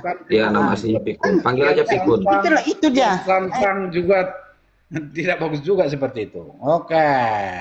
Makanya nama kudus nggak boleh disebut. Tetapi Yesus berarti Pak Suma 02 itu sebut Yesus berarti Yesus nggak kudus dong karena disebut. Coba jawab. Larangan untuk Yesus juga itu tidak ada dibuat. Kalau di kitab Perjanjian Lama itu kembali karena abang tanya tadi berasal dari mana ini kata Allah ini. Begini Bang. Allah ini. Yahweh itu disebut dalam doa dan puji-pujian, disebut oleh imam, disebut juga oleh jemaat. Jadi itu bisa disebut dalam doa dan puji-pujian dan lagu-lagu. Bang Suma 02, kami punya lagu-lagu. Lihatnya Bang Juma 02 lagi, Pikun. Iya, Bang Pikun. Bang Pikun. Bang Pikun, kami Yahweh Yesus Masya itu kami banyak bikin dalam lirik lagu rohani loh. Lirik lagu rohani kami pakai Yahweh Yesua. Itu jangan kembali ke Bang Pikun tadi. Yang artinya siapa yang menggantikan nama itu dibuatnya adalah Adonai. Adonai. Yang artinya diterjemahkan menjadi Tuhan Allah. Itu seperti itu Bang. Makanya itu kenapa itu terjadi kata Tuhan Allah ataupun kata Adonai. Karena kita tidak sembarang menyebut kata yang Yahweh tadi. Seperti itu Bang, terima kasih. Enggak. Tidak ada Begini, aku kasih tahu sama Bang Pikun ya. Asem sama Adonai itu sebutan bukan nama. Itu sebutan Bang, bukan nama. Elohim juga sebutan bukan nama. Jadi harus bedain mana nama, mana sebutan. Jadi kalau diskusi, orang diskusi itu baru tidak bisa membedakan mana nama, mana sebutan, mana bahasa, bingung. Jadi kalau mau diskusi harus tahu membedakan mana nama, mana sebutan, mana bahasa. Jadi emang banyak apologet itu penginjil diskusi tapi tidak bisa membedakan mana nama, mana gelar, mana bahasa. Saya tanya dulu Bang Ari Mesianik. Kalau gereja kita gereja apa Bang?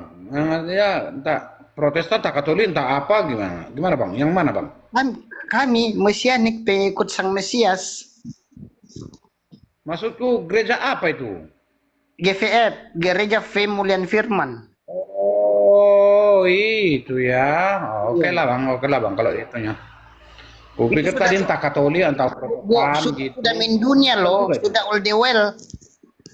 Gereja kami sudah all the well, sudah mendunia. Bukan saya di Indonesia tapi seluruh negara hampir ada. Oke lah. Yang penting percaya kamu kepada Tuhan Yesus ya, bahwa itu anak Allah. Bang Pikun, kalau Yesus itu nama helenisasinya bukan nama aslinya. Kalau nama aslinya itu Yesua Hamasya. Kalau Yesus itu nama dari bahasa Yunani ya. Bahasa Yunani yang abang sebut itu Yesua, artinya penyelamat seperti itu. Ya, Yesus artinya yang menyelamatkan. Iya, kurios, boleh kita katakan kurios. Nggak boleh juga. Nama Tuhan itu, Bang Pikun, nama Tuhan itu tidak boleh diganti-ganti. Masa itulah salahnya kekristenan. Kekristenan bukan saya di Indonesia, kekristenan di all the world, di seluruh dunia itu Kekristenannya itu nama Tuhan diganti-ganti. Itu nggak boleh, itu melanggar firman Tuhan karena firman Tuhan Elohim itu sang pencipta tidak mau namanya diganti-ganti. Harus namanya cuma satu, nggak boleh diganti-ganti. Terus menurut Bang Pikun, LAI ini benar nggak terjemahannya Bang Pikun? Ya kalau saya itu saya akui mulai daripada saya anak sekolah minggu saya sampai sekarang itu LAI itu diakui itu kebenarannya itu. Oke, menurut Bang Ari, LAI ini benar nggak? Salah, nama Tuhannya aja salah. Nah, salah. Nama Tuhannya juga salah. Nah, ini benerin ini dulu di sini. Benerin dulu Bang Pikun. Kalau gereja kami juga mengakui LAI tadi Bang, Lembaga Alkitab Indonesia itu resmi, sah dipakai di Indonesia, seperti Iya, itu Bang. tapi Diterjemahkan dari manapun itu yang artinya dari bahasa Yunani atau bahasa Latin Ibrani. Jadi itu diterjemahkan ke Indonesia itulah LAI tadi kan gitu, Lembaga Alkitab Indonesia, seperti itu Bang. yang meresmikan LAI itu manusia apa pencipta coba? Udah meninggal Bang, udah meninggal dia. Udah meninggal. Saya nggak tanya namanya siapa itu yang ikut berperan aktif untuk ambil bagian untuk LI tadi. Sukijat itu namanya Sukijat itu. Sukijat ya. Ya. Bang Pikun, tahu nggak yang menerjemahkan kitab LAI? Tahu nggak namanya penerjemah pertama kitab LAI di Indonesia siapa coba? Oh, coba dulu yang artinya jelaskan nggak apa-apa juga biar kami tahu kan gitu. Kalau dari yang tidak tahu abang jelaskan ya cocok juga kan gitu. Biar saya lacak di sini kan gitu. Abang, yang Ya. menerjemahkan kitab LAI itu Abdullah bin Abdul Qadir Munsi, beragama Islam. Dia beragama Islam, Abdullah bin Abdul Qadir Munsi ini beragama Islam dan nama Tuhan orang Islam yang dimasukkan ke dalam terjemahan LAI. Nah, kenapa dimasukkan? Kebetulan kan Kristen nggak punya nama Tuhan dulu tuh, jadi dimasukkan aja nama Tuhan Islam. Kemungkinan besar nama Yahweh ini belum dikenal oleh si Abdullah bin Abdul Qadir. Bukan belum dikenal, kan nggak boleh disebut namanya hai ini. Kenapa nggak masa nama Tuhan nggak boleh disebut sih? Kan tanya Bang Pikun, boleh disebut nggak nama hai? Nggak boleh. Begini. Nggak boleh. Nih, kayak begini, dilarang buang sampah. Apakah kalau dilarang buang sampah, kita sama sekali nggak boleh buang sampah? Boleh pada tempatnya. Nah, begitu. Iya, pada tempatnya. Iya, pada tempatnya. Jadi menyebut nama itu kudus. tempatnya, yaitu dalam doa dan puji-pujian dan lagu-lagu. Iya, benar. Kami aja sudah membuat lagu-lagu rohani, liriknya pakai nama Yahweh Yesua. Kami nggak pakai nama Allah lagi, nama Yesus. Tapi lirik lagu-lagu kami, Bang, lirik lagu-lagu rohani kami itu pakai nama Yahweh dan nama Yesua. Ada lirik lagu sih, sejak kapan Yesus bikin lagu? Kaminya yang menciptakan lagu, tapi liriknya... nggak boleh, kalau nggak ada izin dari Yesus kena hak cipta itu. Kok nggak ada izin? Ya emang nggak ada izin, dari Yesus ada izin nggak bikin lagu kalian? Nggak perlu izin juga kalau sesuai dengan harus ada izin, kena hak cipta loh. Gimana sih? Jangan seenaknya bikin lagu. Emang aturan dari mana? Aturan dari Yesus, nggak boleh menambah-nambahkan ayat, apalagi lagu. Ayatnya di mana? Loh, ayatnya di mana lo kalian bikin lagu? Emang kalau bikin lagu dengan lirik sang pencipta nggak boleh? Lu pikir Tuhan suka nyanyi? Enggak loh, Tuhan itu nggak suka nyanyi, apalagi Yesus nggak pernah nyanyi. Ayatnya di mana, Bang? Ayatnya di mana?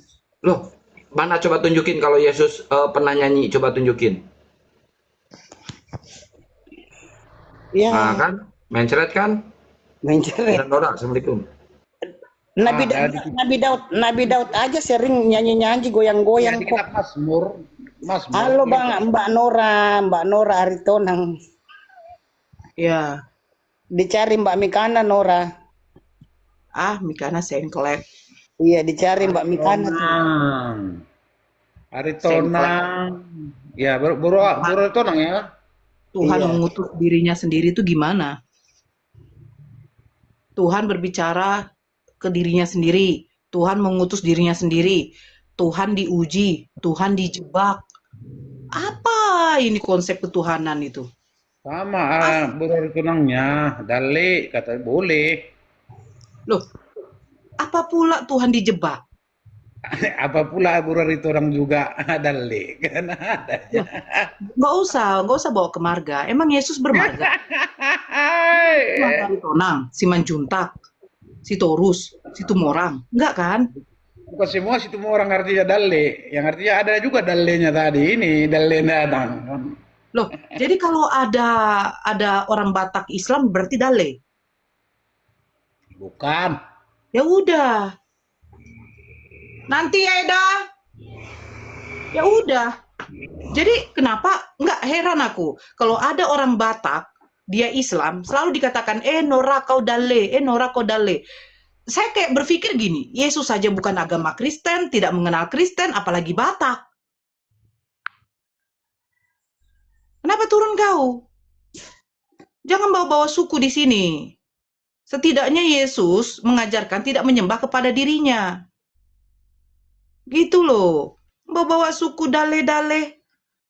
Saya kalau Batak, katanya orang Batak itu maksudnya tidak boleh beragama Islam, saya lepaskan marga saya.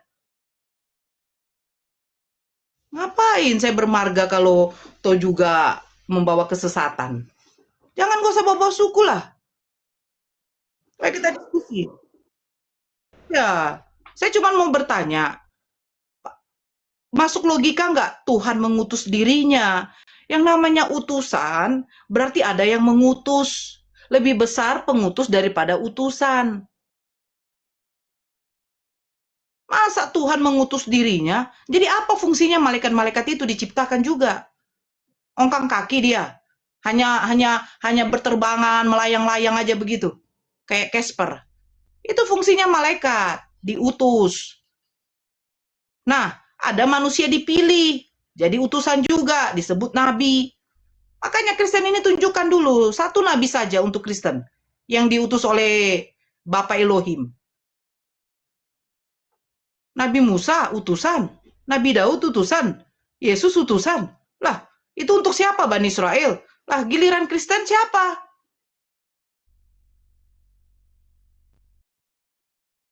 Logika lah. Mikana aja ngomong Tuhan dijebak. Ya Yesus pada waktu itu mau dijebak. Masa ada dijebak Tuhan? Berpuasa 40 hari Tuhan, tidak makan, tidak minum. Diuji pula dia sama iblis. Tuhan yang menciptakan iblis, Tuhan pula diuji sama iblis. Tuhan menciptakan manusia, Tuhan pula mati di tangan manusia. Ini konsep ketuhanan apa ini? Kalian kayak cerita-cerita, ayo nak sini duduk, mama mau berdongeng apa? Ada nih manusia, dia bisa menciptakan manusia, tapi yang menciptakan manusia ini mati di tangan manusia nak. Pakailah logika. Kalau kalian tentang pun logika kalian, itu berarti memang kalian itu manusia yang tidak mau berakal. Ada akal tidak mau difungsikan. Sama seperti kamu punya mesin cuci di rumah, tapi tetap saja kamu mau mencuci tangan. Sementara bajumu bukan baju yang kotor sekali, hanya keringat doang. Coba jawab apa Ari? Tuhan dijebak itu bagaimana? Ketika ada orang-orang itu membawa perempuan yang kedapatan berzina. Kata si Mikana, itu mau menjebak Yesua katanya. Kok Tuhan dijebak?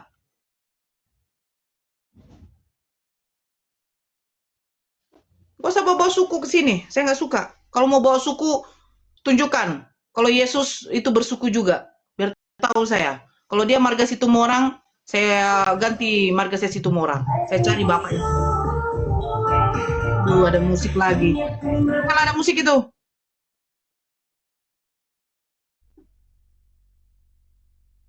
Kan seritik.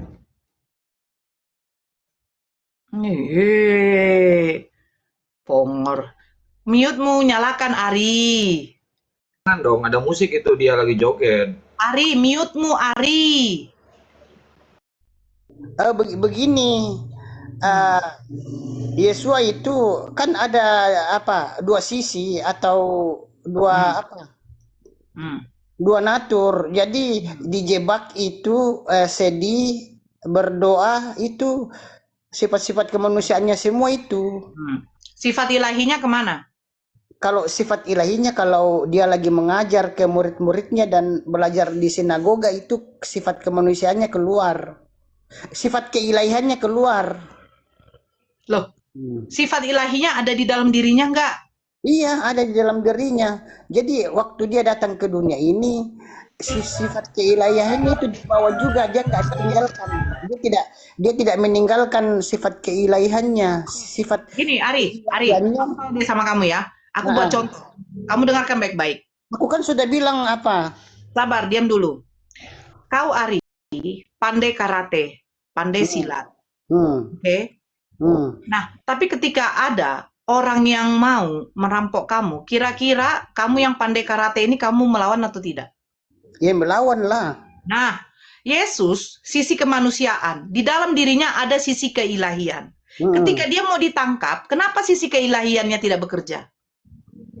Ya bisa aja kalau dia mau, Lah, tapi bisa aja kalau dia mau, tetapi aduh. untuk penggenapan para nabi, Loh, penggenapan para nabi. para nabi menggenapi apa? Karena dia harus ditangkap dan diserahkan kepada itu kan maksudnya nubuatan. Oke, dia ditangkap dan diserahkan. Yang ditangkap ini manusia apa Tuhan?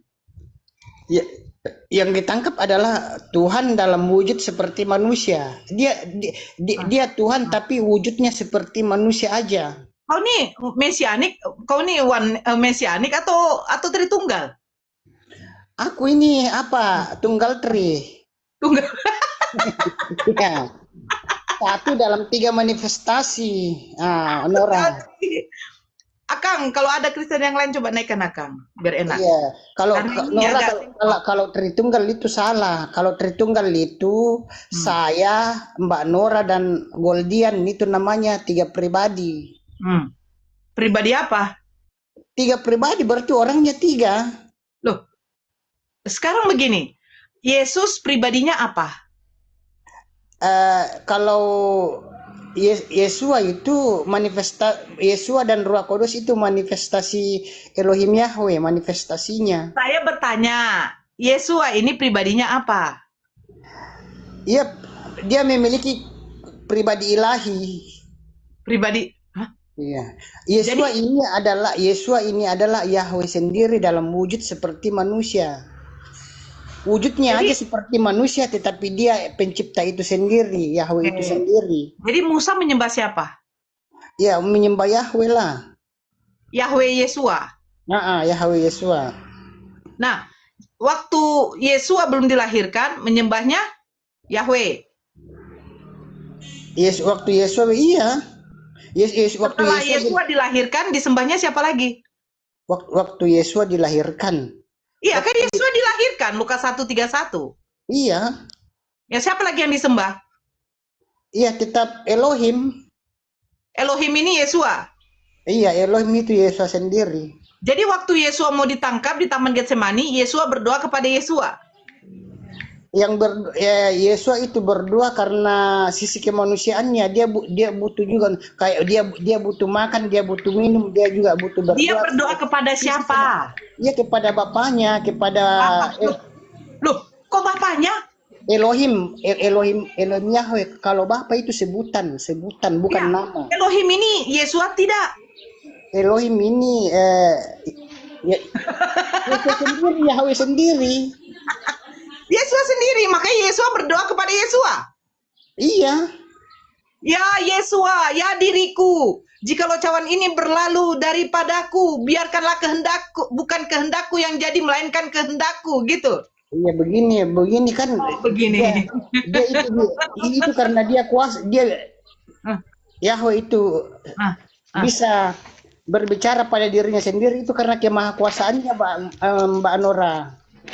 bisa Aku sudah berbicara bilang kan, kepada dirinya sendiri karena aku sudah bilang kan kemahakuasaannya. begini. Saya bertanya, ketika dia berdoa, dia merasakan takut. Hatiku seperti mau mati rasanya.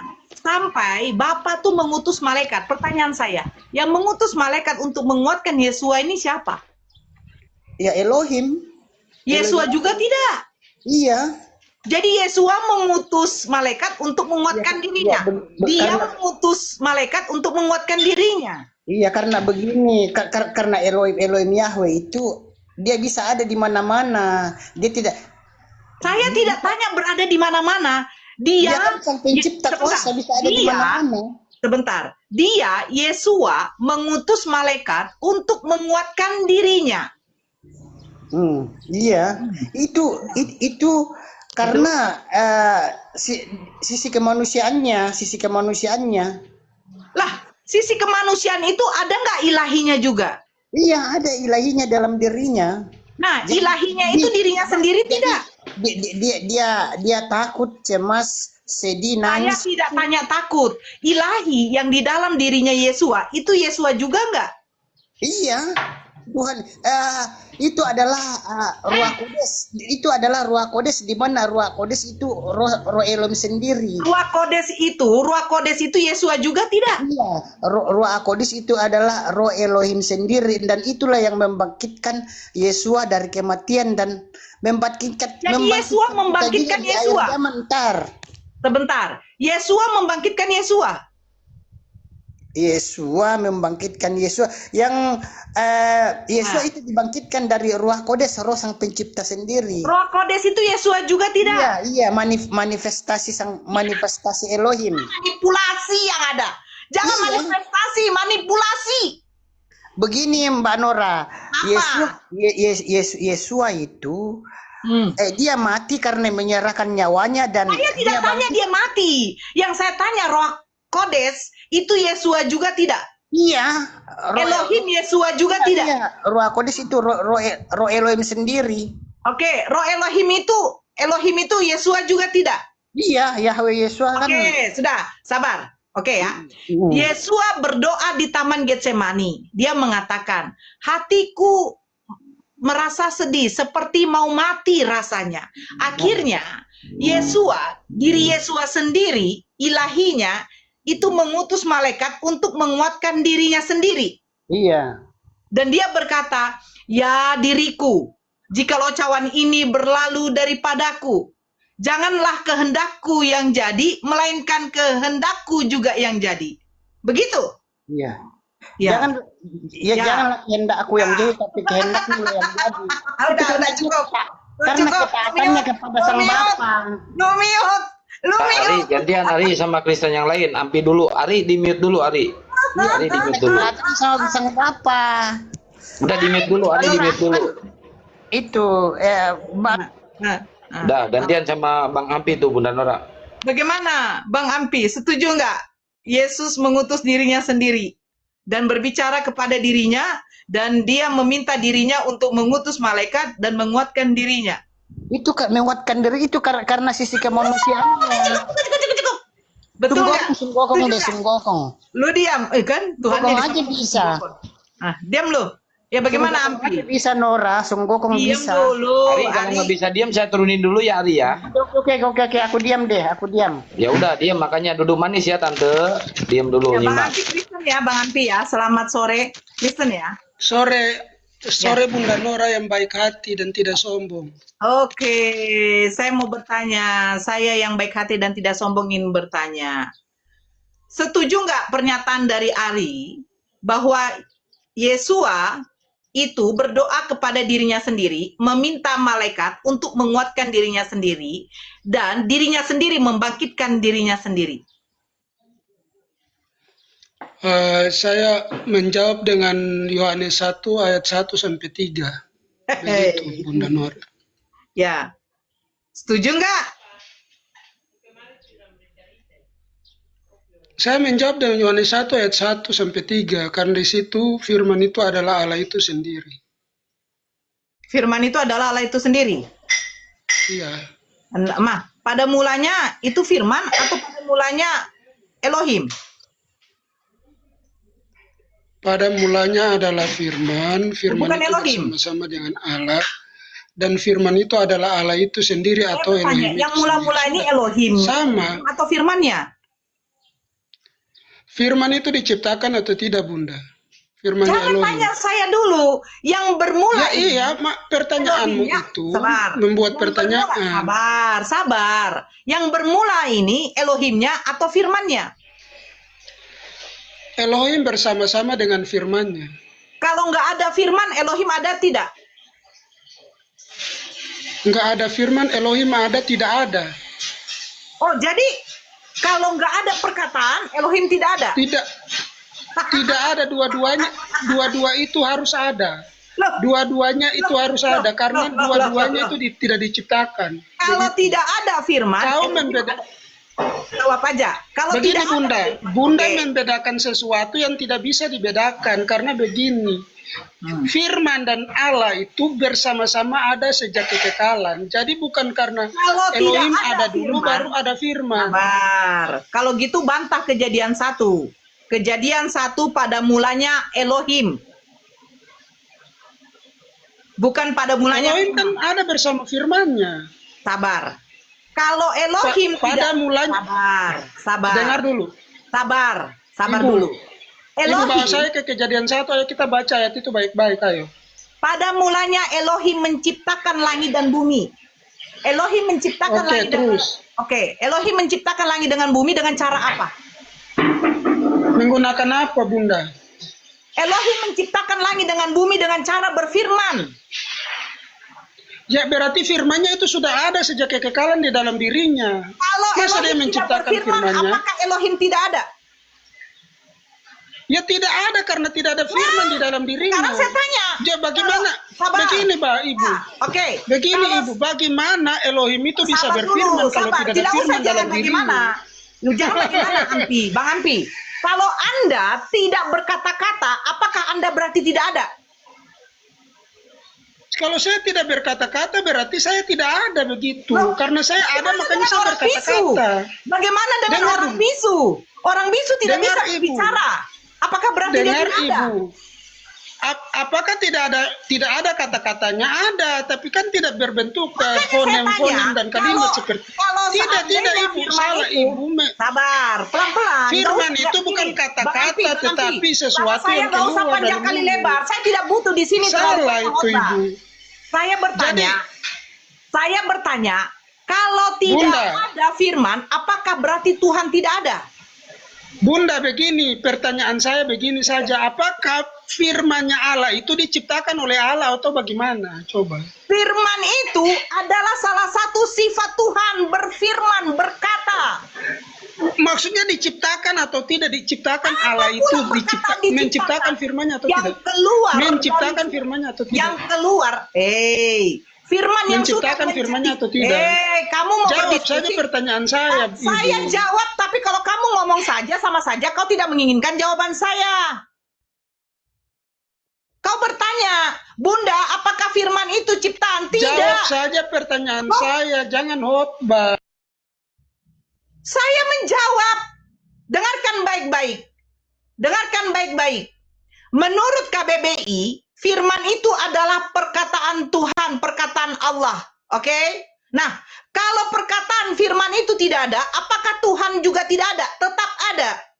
Salah satu sifat Tuhan yaitu berfirman. Ketika dia berfirman, firman itu sudah menjadi ini, sudah menjadi itu. Nah, yang menjadi ini adalah ciptaan, bukan firmannya yang ciptaan. Berarti firman itu sudah ada bersama-sama diri Allah. Itu sejak semula, bukan karena Itu tidak adalah ada firman di sifat. dalam diri Allah. Pertanyaan saya sama kamu, saya sudah jawab. Tidak. Pertanyaan Ibu. saya sama kamu. Apakah? Pertanyaan saya sama kamu, saya sudah jawab. Pertanyaan saya sama Jawab kamu. Bang. pertanyaan saya. Kamu bisa nggak? Saya sudah jawab. Firman itu bukan ciptaan. Firman itu adalah salah satu sifat. Ya sudah, berarti firman itu bersama-sama di dalam diri Allah, begitu kan? Kalau firman itu tidak ada, apakah Tuhan tidak ada? Firman itu sepakat dulu bersama-sama dengan di dalam diri Allah atau Saya tidak? tidak perlu bersepakat dengan Tidak, kamu. tidak, Kamu- Bu. Loh, sekarang saya tanya, Karena- firman itu artinya karena apa? kan- Firman itu artinya apa? firman itu sesuatu yang ada di dalam diri Allah. Begitu atribut Allah, begitu. Kita baca Nah, kejadian. kalau dengar dulu Nora, kalau dia mengeluarkannya, dengar Nora. Kejadian. Nora, kalau dia mengeluarkannya itu namanya rema. Dengar dulu. Dengar saya. Saya pakai data, Sabar dulu, saya pakai data, bro. Saya tidak mau modal congor. Jangan kau bawa Dengar sifat-sifat. karena kau Sabar, saya pakai data. Jangan bawa sifat-sifat pendeta kau ke sini. Pada mulanya Elohim menciptakan langit dan bumi. Oke? Bumi belum berbentuk dan kosong, gelap gulita menutupi samudera raya, dan angin melayang-layang di atas permukaan air. Berfirmanlah Elohim. Dia berarti ngomong. Jadilah terang, lalu terang itu jadi. Pertanyaan saya, kalau Tuhan tidak berfirman, apakah Tuhan tetap ada atau tidak? Karena ketika Tuhan menciptakan langit dan bumi dengan cara berfirman. Makanya bagi kami di Islam, firman itu adalah salah satu sifat dari Allah. Oke, sekarang pertanyaan saya. Iya Bunda, maksud saya itu. Pertanyaan Bunda. saya. Dengar dulu. Pertanyaan saya, kalau Tuhan tidak berfirman, apakah berarti Tuhan itu tetap ada atau tidak? Jawab saja itu.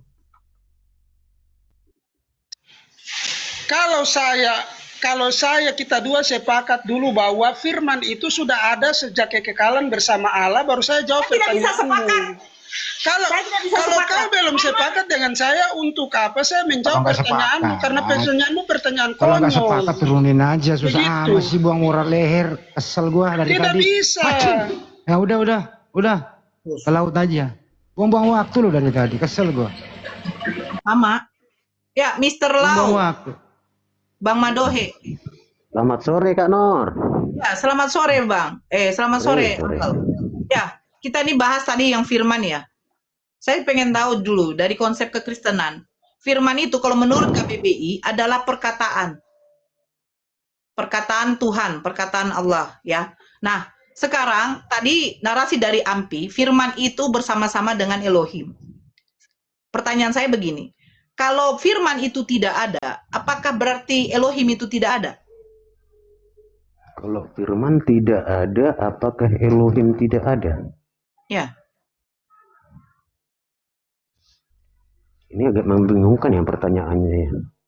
Karena kejadian 1, makanya saya bilang, kalau di dalam Islam, Uncle, berfirman itu salah satu sifat dari Allah.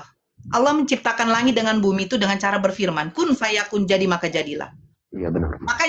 Makanya kami tidak ada mengatakan firman itu bersama-sama dengan Allah, tidak ada. Karena firman itu salah satu sifat Allah. Nah, yang ciptaan itu ketika firman itu sudah menjadi, seperti berfirmanlah Allah, jadilah terang, maka terang itu jadi. Nah, terang itu ciptaan. Firman itu telah menjadi manusia, makanya kami katakan Yohanes 1:14 itu firman telah menjadi manusia, sama seperti kejadian 1 nomor 3, berfirmanlah Elohim, jadilah terang. Terang itu jadi. Terang itu jadi dari mana? Dari kalimat Allah, ketika Allah langsung mengatakan jadilah terang. Makanya tadi pertanyaan saya, kalau firman itu tidak ada, apakah berarti Tuhan itu tidak ada?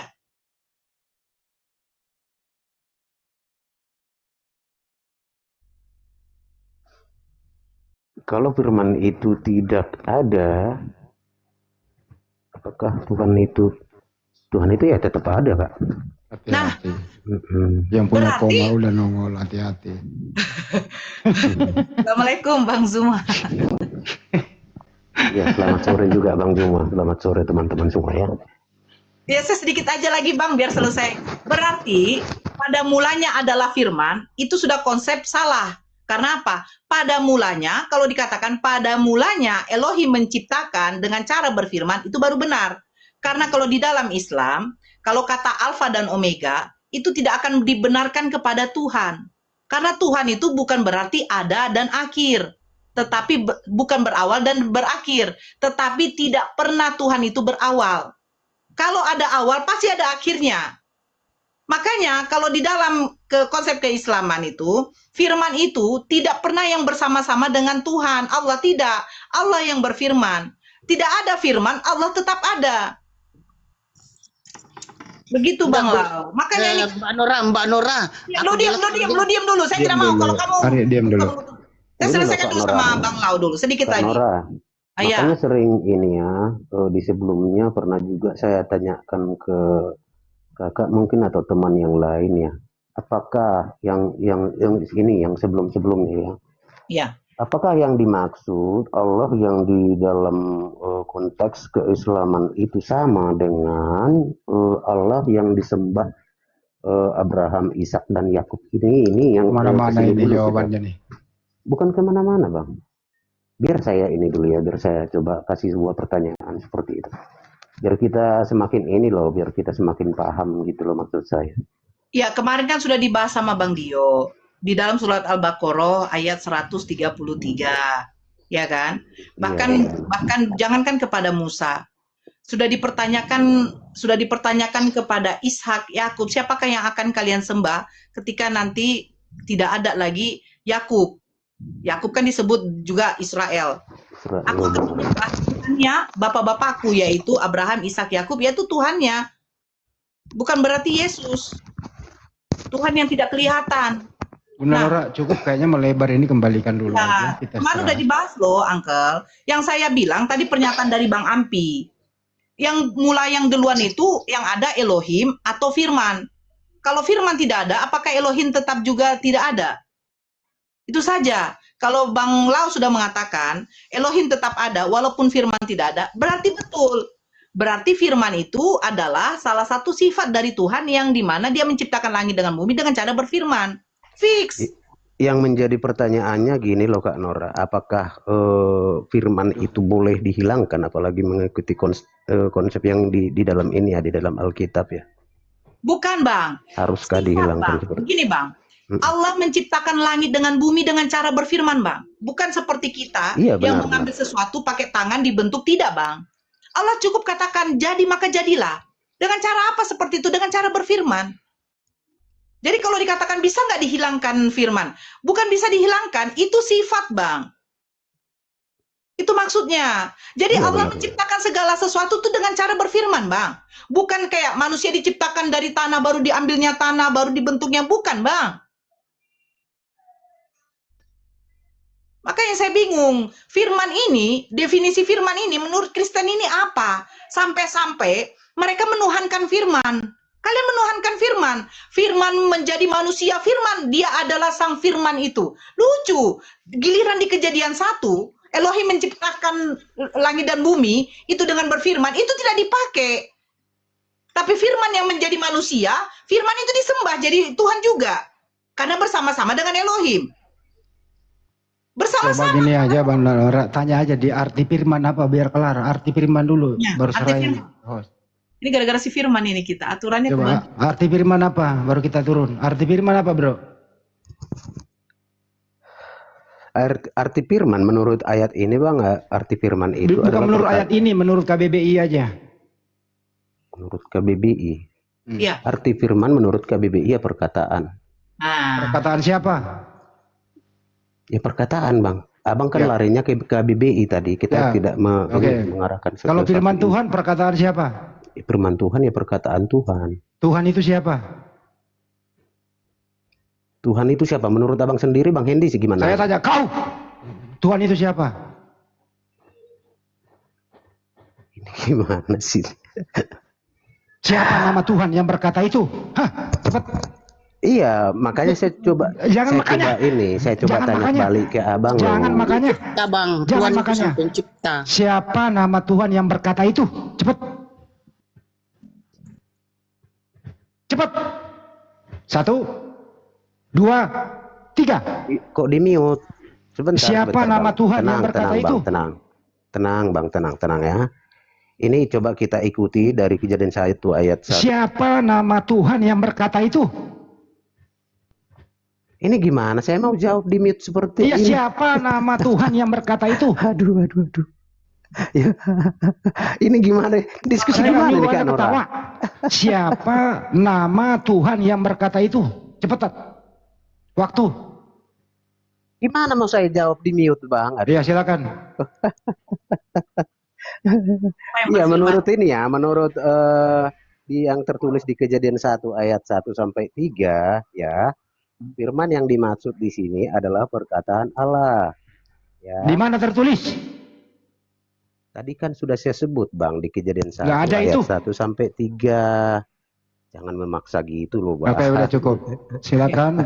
Serahkan ke Bang Juma. Ternyata bukan perkataan Yesus tapi perkataan Allah Bang Juma. Lanjut. Selesai. Perkataan Allah, perkataan Gurunda, Allah. bukan Assalamualaikum perkataan warahmatullahi Yesus. wabarakatuh. Izin Lanjut. nyimak lagi di bawah Gurunda. Ini sedikit aja buat teman-teman muslim yang kepijit ya untuk minta naik. Banyak Tolong kali. dong dibatalkan dong. Soalnya saya nggak bisa scroll cari oten. Ini muslim semua loh yang minta naik. Tolong ya. Kalau yang ngerasa kepijit, tolong dong dibatalkan ya. Saya nggak bisa scroll. Oke, Gurunda. Assalamualaikum warahmatullahi wabarakatuh. Bang Zuma, saya izin turun, Bang. Assalamualaikum warahmatullahi wabarakatuh. Nggak ada suaranya, Bang. Mbak Nora Sunggokong ya. Diam lu, sunggokon pula. Waalaikumsalam warahmatullahi Sunggokong wabarakatuh. aja.